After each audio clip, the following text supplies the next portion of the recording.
Bismillahirrahmanirrahim. Assalamualaikum warahmatullahi wabarakatuh.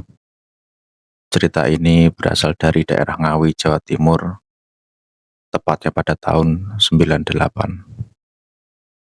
Di sebuah desa yang berada di daerah Ngawi, tinggallah seorang pemuda yang bernama Herwan. Herwan ini mempunyai 6 saudara kandung. 4 saudara Herwan tinggal dan menetap di daerah kota Madura dan sudah berkeluarga di sana. Sedangkan Herwan dan 2 kakaknya serta ibunya tinggal di Ngawi. Herwan yang pada waktu itu setelah lulus sekolah, kemudian Herwan diajak saudaranya yang bernama Farid merantau ke Sulawesi, tepatnya di daerah Palu, untuk berjualan jamu. Sebelumnya si Farid ini sudah bekerja berjualan jamu terlebih dulu di Palu. Sesampainya di Palu, Herwan langsung dikenalkan oleh Farid dengan rekan kerjanya sekaligus partner berjualan jamu, yaitu Faisal. Singkat cerita, Herwan sudah bekerja selama kurang lebih 1 tahun dan sering mengirimkan uang untuk ibunya di Ngawi. Pada suatu hari, ketika si Herwan dan Faisal berjualan jamu mengelilingi daerah kota Palu, kemudian Herwan dan Faisal ini menawarkan jamu pada segerombolan pemuda yang sedang nongkrong sambil minum minuman keras. Dan di gerombolan pemuda itu ada satu wanita yang ingin membeli jamu tersebut. Namun, dikira gerombolannya itu Herwan dan Faisal menggoda wanita itu, dan pada akhirnya mereka adu mulut hingga beberapa orang dari gerombolan itu mengeluarkan sajam.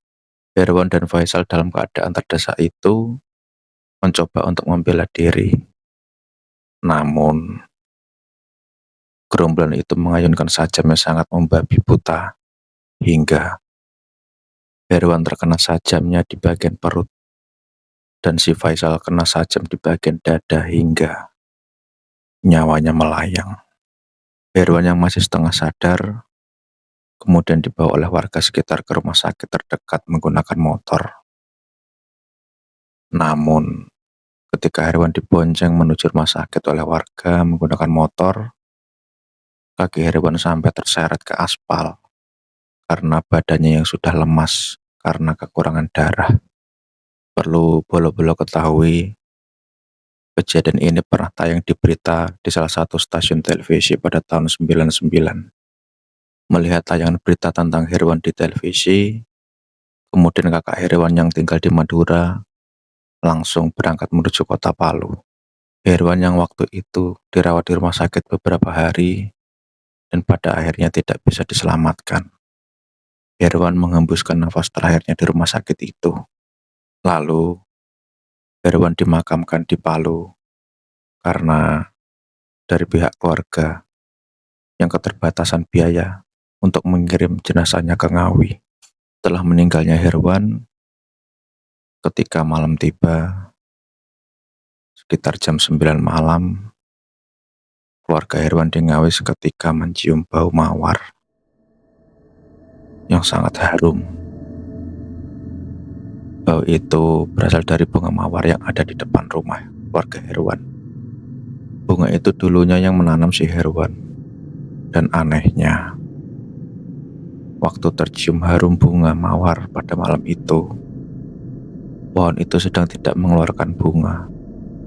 Kemudian keluarga Herwan, yaitu ibunya Herwan, adiknya Herwan, dan keponakannya Herwan yang usianya 9 tahun, mereka seketika merinding dan tidur bersama dalam satu kamar.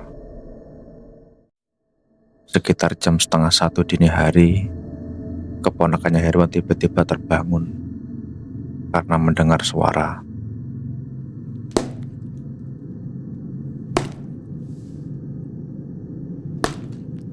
Seperti pocong sedang lompat-lompat di area ruang tamu.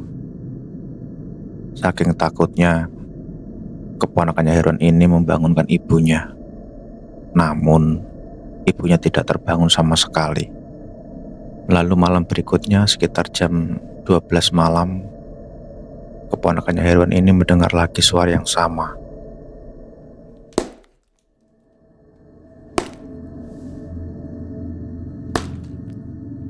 Suara itu terdengar lebih lama dari sebelumnya.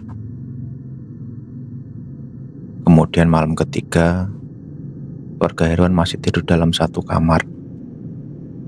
Dan pintu kamar masih terbuka sedikit, belum ditutup rapat. Lalu sekitar jam 2 dini hari, tiba-tiba suara itu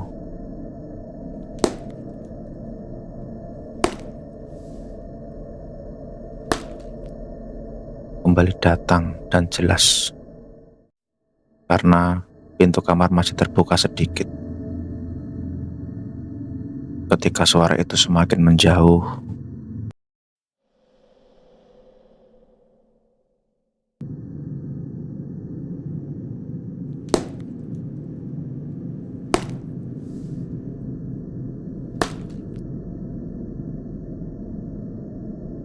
keponakan Herwan pun perlahan membuka selimut itu.